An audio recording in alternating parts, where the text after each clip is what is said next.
नमस्कार, MP news में आप सभी का बहुत बहुत स्वागत है और आपके साथ इस वक्त न्यूज रूम में मैं हूं श्रद्धा बुंदेला। न्यूज रूम में हम सबसे पहले शुरुआत करेंगे मध्य प्रदेश की राजधानी में जो यूथ महापंचायत का आयोजन हुआ है उससे। देखिए, प्रदेश में पहली बार यूथ महापंचायत का आयोजन किया गया है। राजधानी भोपाल के रविंद्र भवन में चलने वाले इस 2 दिवसीय आयोजन का मुख्यमंत्री शिवराज सिंह चौहान ने शुभारंभ किया है और इस कार्यक्रम में केंद्रीय खेल व युवा मामलों के मंत्री अनुराग ठाकुर भी इसमें पहुंचने वाले थे, लेकिन खराब मौसम की वजह से वह ऐन वक्त पर नहीं पहुंच पाए। उनका जो दौरा था वो निरस्त हो चुका है। वह इस कार्यक्रम में वर्चुअली शामिल हुए। कार्यक्रम में विशिष्ट अतिथि के तौर पर यूएनईपी के पूर्व मंत्री जो हैं वो शामिल हुए और हम आपको बता दें कि इसमें जो युवा हैं वो भी बड़ी संख्या में शामिल हुए थे। हालांकि हम आपको बता दें कि यहाँ पर युवाओं को साधने की भी कोशिश की गई है और मुख्यमंत्री शिवराज सिंह चौहान ने यहाँ पर बड़ी सारी घोषणाएं भी की है। 2 दिवसीय यूथ महापंचायत में प्रदेश भर के चुनिंदा युवा भी शामिल हो रहे हैं और कार्यक्रम में मुख्यमंत्री को शहीद चंद्रशेखर आजाद की जन्मस्थली भाभरा से लौटे युवा बाइकर्स ने वहां की मिट्टी भरा कलश भी सौंपा है।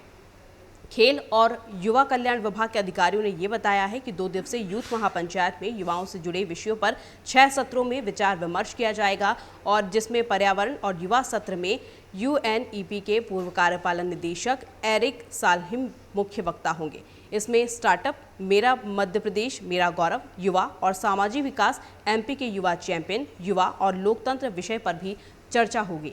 यह कार्यक्रम कल भी चलेगा और ये देखने वाली बात होगी कि जिस प्रकार से मुख्यमंत्री शिवराज सिंह चौहान ने घोषणा की है उसका कितना असर युवाओं पर होता है। चलिए इसी मामले पे आगे बढ़ते हैं और बात करते हैं एक बच्ची से जुड़ी हुई। देखिए, इस कार्यक्रम में एक बच्ची भी शामिल होने के लिए पहुंची थी। दरअसल ये पूरा मामला भी यूथ महापंचायत कार्यक्रम से जुड़ा हुआ है, जहां पर कटनी जिले की एक लड़की ने सीएम शिवराज से अपनी पढ़ाई करने को लेकर गुहार भी लगाई। लड़की की बात सुनते ही उन्होंने आगे की पढ़ाई करवाने का आश्वासन भी दिया और यूथ महापंचायत कार्यक्रम में कटनी से ये बच्ची जो है वो इस कार्यक्रम में शामिल होने के लिए आई थी और उसने ये कहा है कि मैं आगे की पढ़ाई करना चाहती हूँ, लेकिन आर्थिक परेशानी के चलते मेरी पढ़ाई जो है वो रुकने का डर मुझे सता रहा है। हालांकि उसने बताया है कि वो बीए 3rd ईयर में पढ़ती है और आईएएस बनना चाहती है, जिसके बाद मुख्यमंत्री ने लड़की से उसकी पढ़ाई करने की पूरी व्यवस्था और मदद करने की भी बात कही है। सीएम ने इसके लिए तत्काल अधिकारियों को निर्देश भी दे दिए हैं। हम आपको बता दें कि बच्ची ने बताया है कि उसके पिता जो है वो वॉचमैन हैं और उसकी 3 बहनें भी हैं, जिसके कारण से आर्थिक परेशानी को उन्हें कई बार सामना भी करना पड़ता है और कई बार ऐसा लगता है उसे कि उसकी पढ़ाई जो है वो बीच में ही रुक जाएगी। हालांकि वो आईएएस बनना चाहती है।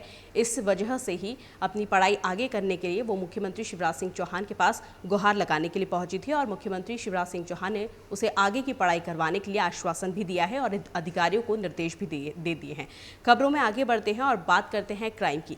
देखिए, इंदौर में कई तरह के हादसे होते रहते हैं। हम यहाँ पर बात कर रहे हैं बॉम्बे हॉस्पिटल के सामने जो हादसा हुआ उसकी। इंदौर के बॉम्बे हॉस्पिटल के पास एक स्कूटी सवार महिला को ट्रक ने कुचल दिया, जिसके बाद महिला कई फीट दूर तक घसीटती हुई चली गई। उसे तत्काल बॉम्बे हॉस्पिटल भी ले जाया गया, जहां पर डॉक्टरों ने उसे मृत घोषित कर दिया। मृतक का नाम पलक बताया जा रहा है, जो कि 26 साल की थी और वो एक निजी कंपनी NICT में कंप्यूटर ऑपरेटर थी। हादसे के वक्त वो स्कूटी से ऑफिस जा रही थी। पलक सड़क क्रॉस कर रही थी, तभी पीछे से आ रहे ट्रक ने उसे अपनी चपेट में ले लिया। सुखलिया निवासी पलक के पिता धर्मेंद्र ने बताया है कि 5 साल पहले ही नंदानगर में रहने वाले विपिन से उसकी शादी कर दी गई थी, लेकिन 3 साल पहले ही दोनों अलग हो चुके थे।